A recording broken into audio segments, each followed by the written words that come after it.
"Hey, ugly, is that your kid?" A defective product, just like her mom. These were the words thrown at me by my ex-husband, Sean, as he scrutinized me and my daughter who was sitting in the wheelchair. I was pushing from head to toe immediately upon our reunion after 13 years. I was about to retort with some foul language when Ken, my current husband, spoke up from behind me. "What's wrong with my daughter?" His deep baritone voice resonated so well that not only I, but also the people around us, couldn't help but turn around. However, I might have been the only one to notice the chilly undertone in his voice. Looking back at Sean, I could see his face had turned pale. "My name is R.A.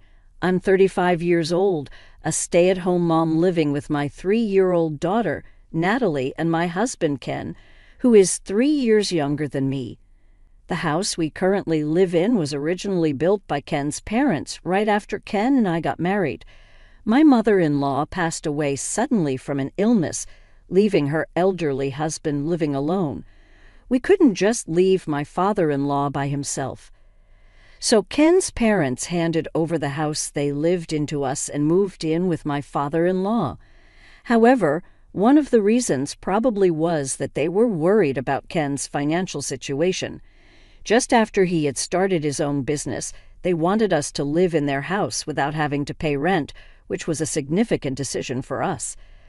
I was overjoyed by my in-laws' kindness, and until Natalie was born, I used to visit my father-in-law's house every other day, helping with hospital visits and household chores. After Natalie was born, I slowed down a bit, but still made it a point to visit with Ken at least twice a month, helping out wherever we could or giving my in-laws a break to go relax at a spa resort. My in-laws always expressed their gratitude, saying, "We're really thankful for all the help, especially during such a busy time with the baby. And Ken is indeed married a wonderful person. To me, no amount of effort could repay the kindness Ken's family, including his parents and twin sister Sally, have shown me. They saved my life not once, but twice. Ken was marrying for the first time, but I had been through a failed marriage before.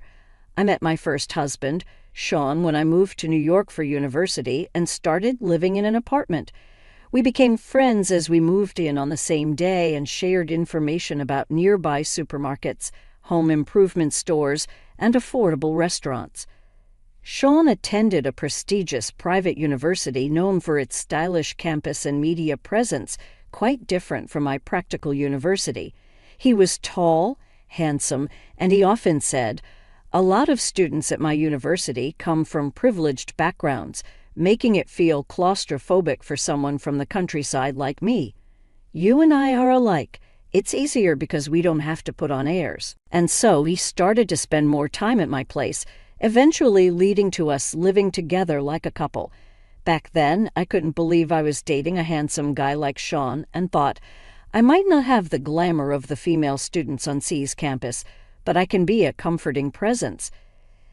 I ended up doing all the housework like cooking, cleaning, and laundry, which in hindsight was absurd.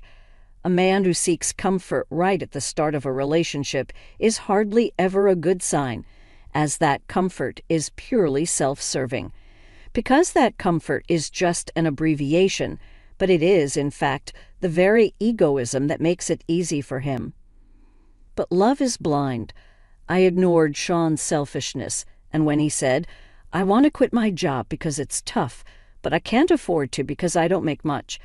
My classes have gotten harder since I've advanced in my program," I suggested, "Why don't we move into a slightly bigger apartment? Don't worry about the rent." So we moved to a new apartment near our initial meeting place, and I ended up covering all the rent. Sean insisted on having 2 phone lines, one for him and one for me, claiming my dad got transferred to Europe for work around the same time I started high school, and my mom went with him. They're very conservative, and if they found out I was living with someone, they might stop sending money or even tell me to drop out. You wouldn't want that, and neither would your parents, even if we're planning to get married eventually. At the time, All I could think about was the prospect of marriage, not considering the implications of his request. This cohabitation put a significant financial burden on me since the apartment lease was in my name. I was responsible for not only the rent, but also for utilities like electricity, gas, water, the landline phone bill, and internet charges, all of which were being withdrawn from my account. Initially, Sean had nobly offered, "Since you're covering the rent, I'll pay more towards the utilities." However, it wasn't long before he started saying, "Sorry, RA, I'm short on cash again this month because of social obligations with job hunting on the horizon." I can't afford to turn down invitations from friends in my seminar, and so I ended up shouldering all the expenses. Before I knew it, I was also paying for groceries and even the beer Sean drank after his baths, with Sean's contribution being limited to the occasional delivery pizza when his friends came over to hang out. Moreover, whenever he invited seminar or club friends over, he'd tell me, "I haven't told them we're living together because it had just led to awkward teasing. You should stay away from the apartment for the day." Outside of university classes, all my time was consumed by part-time jobs and household chores, leaving me with no one to confide in, rant to, or seek refuge with, forcing me to spend nights at manga cafes or diners. The summers were tough, but waiting on a park swing in the cold, early mornings for the time when I could return home without enough money for warmth, I couldn't help but cry, wondering what am I even doing with my life. As Sean and I reached our senior year and began job hunting in earnest, I finally snapped, accusing him of living like a leech. "You need to start contributing to living expenses immediately," I said. He switched to a soothing tone. "I'm so sorry, RA. I've just been taking your kindness for granted. Please don't be mad at me." His attempt to appease me was blatant, but it only highlighted the imbalance in our relationship. The next day, Sean unusually came to pick me up from my part-time job. When we got back to the apartment, he had cleaned up the place and prepared a dinner. He seemed to have gotten from a department store basement food hall, complete with a bouquet, wine, and even a cake. It was the first time I felt truly touched by Sean's thoughtfulness during our long relationship. He then presented me with a ring from a popular casual brand at the time, saying, "This is all I can afford right now, but someday I'll buy you a diamond worth 3 months of my salary." I remember blurting out a cliché about being the happiest I've ever been when he put the ring on my finger, but that was the only happy memory I had. Soon after, Sean said, "I'm torn between getting a job or studying abroad, but if things stay as they are, I'll just end up relying on you again, RA. It's a critical juncture in my life, so I want to try doing things on my own for a while." And with that, he moved out to share an apartment with friends. Left suddenly on my own, I was anxious, but Sean left some of his belongings with me and still contacted me twice a day by email or phone, so I thought, I shouldn't mope around. I need to focus on my job search too. I managed to get an offer for my first choice company, a mid-sized trading firm, but around that time, I started receiving strange calls on a landline registered in Sean's name. Naturally, I'd hear the messages left on the answering machine with ominous words like, "We'll be in trouble if you don't repay us by this week," and "Don't take us lightly." I quickly contacted Sean's cell, but he just brushed it off, saying, "It's nothing. Don't worry about it." Then letters began arriving in the mail filled with words like payment reminder and final notice. When I confronted Sean more forcefully, he snapped, saying, "Stop nagging. I've been putting up with someone as ugly and defective as you this whole time, so the least you can do is pay this off as a thank you." After that, he stopped answering my calls. Deceived by his regular contact, I realized, too late that I hadn't asked for Sean's new address. When I tried contacting his university, they refused to give me any information, saying, "We can't disclose that to unrelated individuals." Desperate for any clue, I opened some of the cardboard boxes Sean had left in the apartment. Inside were documents from several finance companies hinting at debts, old clothes with no resale value, and a used, outdated laptop. There was nothing that could lead me to Sean's parents' address or his current whereabouts, making me realize I was nothing more than a source of money to him.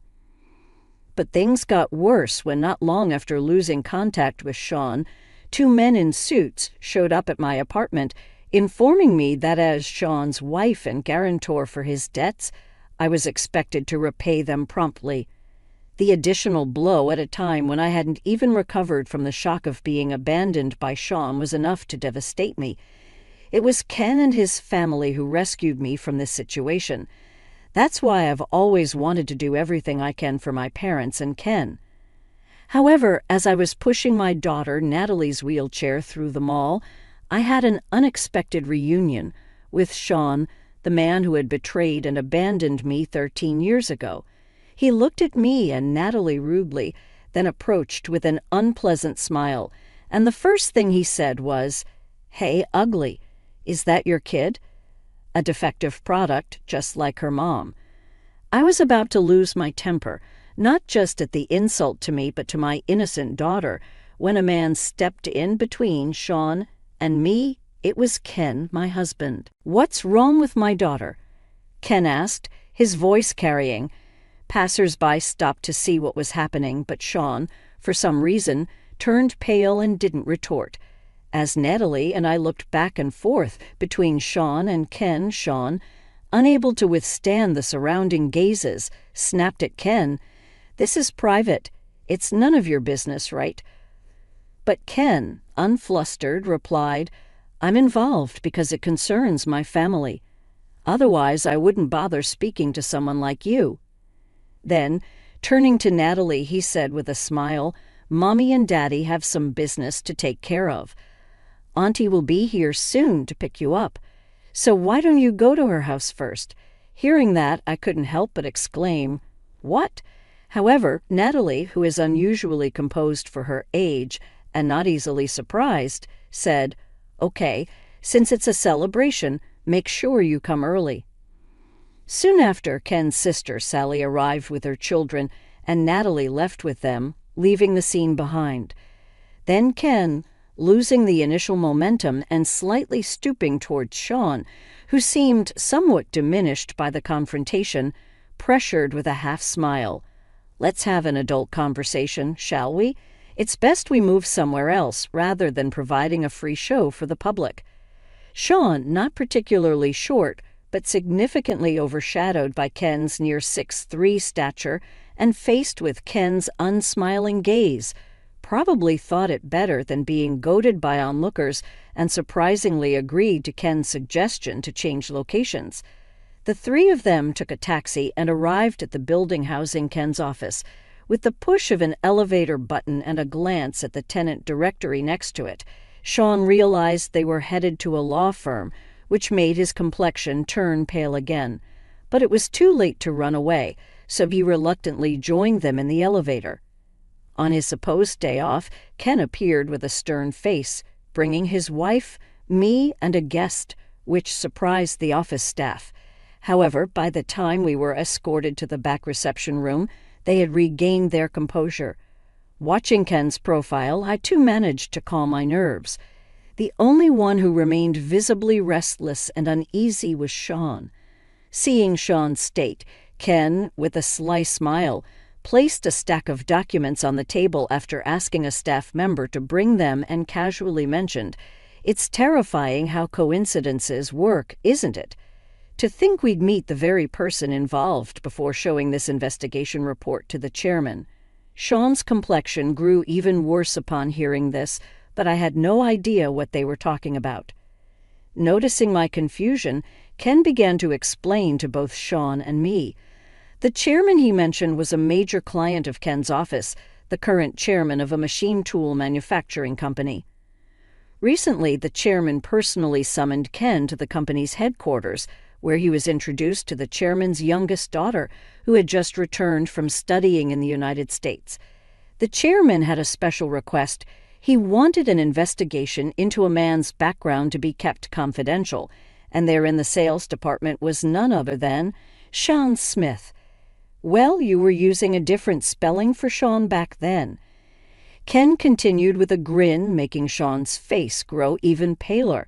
Ken went on to explain that the chairman's granddaughter, while studying in France, had formed a relationship with a man at the same graduate school, promising each other a future together. This man had dropped out of a university just before graduating and moved to France to enroll in a local university. After graduating, he worked for a U.S. company's local branch but left, seeking further education in graduate school. The granddaughter, a smart woman, had fallen deeply in love with this man, who supported her through the homesickness after enrolling in a French university, having completed her master's degree earlier than him. She returned to Japan with him and asked her grandfather, the chairman, to approve their marriage and to consider him for a position in the family-owned company. The chairman was completely unaware of this man's existence around his granddaughter in France. However, the executive director, the chairman's daughter, had met the man several times during business trips to France and had been introduced to his parents stationed there. The executive director thought it too sudden for her adult daughter to marry and immediately join the family business as a future executive. So after a private discussion between the doting grandfather and the executive director, they discreetly commissioned Ken's law firm, which had a long-standing relationship with their family, to investigate Sean. Feeling a bad premonition, I asked, "Don't tell me that man isn't Sean, is it?" But before Ken could answer, Sean snapped back, "What? It's a problem if it's me. We've been over for ages, and who I marry has nothing to do with you." Sure, Sean was a part of my past I'd rather forget, and I had no interest in his current affairs, but there was plenty I wanted to say to him out of spite. Separated, yes, but right before that you filed for our marriage without my consent, made me a guarantor for your debts, then disappeared, I shouted. And Sean seemed taken aback for a moment, but quickly smirked. "You say that, but you wanted to marry me back then. I just made your dream come true. And in return you helped a bit with my debts." Pointing at Ken, he continued, "I was worried when I had to update my passport at the embassy, but when I checked back here, I was relieved to find I was single. I never thought someone as ugly and defective as you would have someone else willing to take you in. So I was worried you might be waiting for my return." Just as I was about to lose my temper again, Ken stepped in. "I thought you had been quiet because you were reflecting, but a scumbag will always be a scumbag," he remarked, then smoothly explained how our marriage was an old leaving Sean officially single. It turns out when Sean disappeared and debt collectors came for me, Ken's father, my father-in-law, was the first to offer me advice. One of my part-time jobs was tutoring, and at that time my student was Ken's twin sister, Sally, who has now become my sister-in-law. Sally was a bright kid, but had started to skip school due to being ostracized by her classmates. Hired by her concerned parents, I learned that Sally was excluded for standing up for a friend who was also being ostracized. Trying to cheer her up, I not only helped with her studies, but also listened to her problems, which endeared me to her parents and grandparents, who began treating me like family. Sally happened to be visiting with her mother to share the news of her recommended admission to the college she wished for right when the debt collectors showed up at my apartment. Shocked by my exhausted state and furious to learn about the marriage registration done without my consent and being made a guarantor for debts, she immediately contacted her father and grandfather, who brought me to this law firm. From there, my father and grandfather mobilized all their resources to resolve the situation. They started by filing for an annulment due to the unauthorized marriage registration and negotiating with the financial institutions about the invalidity of me being made a guarantor against my will. It was a tough battle, but given their expertise in this field, they managed to successfully resolve both issues.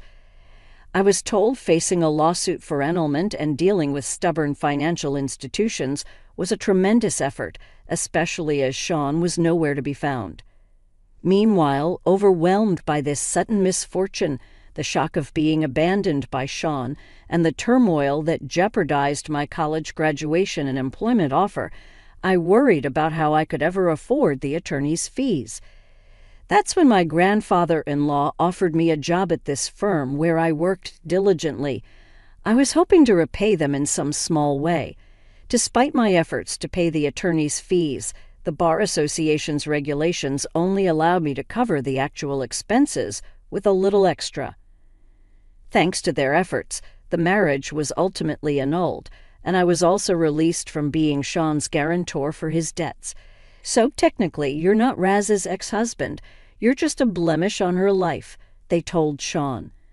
Still, Sean seemed unable to grasp the gravity of the situation, retorting, "Well, having a marriage history with such a woman would be boring anyway. And as for the debts, they're probably statute barred by now." At that moment, Ken burst into laughter. Facing Sean's confused reaction, Ken retorted, "The statute of limitations hasn't kicked in. I believe you'll be seeing some collection efforts starting this coming week." Sean might have thought that after 13 years, his debts were time-barred, but thanks to my grandfather-in-law, I was removed as a guarantor. The financial institution, unable to track down Sean, devised a plan and transferred Sean's debt to a debt collection agency they had ties with. In cases like Sean's where repayment was dodged or delayed, making the bad debt unrecoverable, financial institutions often sell these debts to debt collection agencies. These agencies then are professionals in collections, employing all legal means possible. Thanks to their extensive knowledge of the law, the agency that purchased Sean's debt was no exception, and after proceeding with various legal steps, a court judgment initiated by the collection company has reset the statute of limitations for another 10 years, making the debt fully valid today. Moreover, the total debt, now inflated with accrued late fees and legal costs, has skyrocketed to several times the original amount. Hearing this, Sean momentarily looked disheartened, but then defiantly claimed, "Ah, such trivial money. Once I marry into that company's granddaughter's family and land a job there, it'll all be manageable." Such was Sean's shallow thinking. He probably assumed that marrying into the family as planned and securing an executive position at his father-in-law's company would make the debt repayment seem trivial. However, when Ken reminded him, "Do you remember what I mentioned earlier, who had hired me to investigate you?"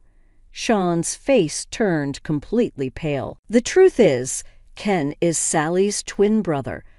While I had little interaction with Ken when I tutored Sally, only exchanging greetings, Ken had developed an interest in me after hearing Sally sing my praises like a sister. Eventually, as I unexpectedly started working at the office, Ken, having passed the bar exam during his university years, began working there too. He proposed to me, considering marriage despite my past, and owing much to my grandfather-in-law and his family. I initially refused, feeling it was improper. Yet Ken revealed he had known about Sean all along and still wished to marry me with the full support of his parents, grandparents, and Sally.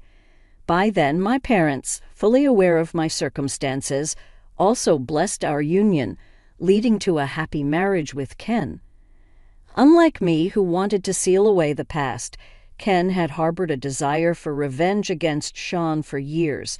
The request from the chairman was initially thought to be a coincidence of names, but further investigation confirmed that the Shea Smith who was the chairman's daughter's boyfriend was indeed the same Sean Smith who had discarded me like trash. Based on that, Ken was about to submit the report first thing next week. "You might have gotten away with it using different spelling overseas, but in here it doesn't work that way," Ken said, admonishing Sean for thinking such shallow tricks would work on a lawyer. He revealed that he had already scanned and emailed a report to the chairman and his granddaughter.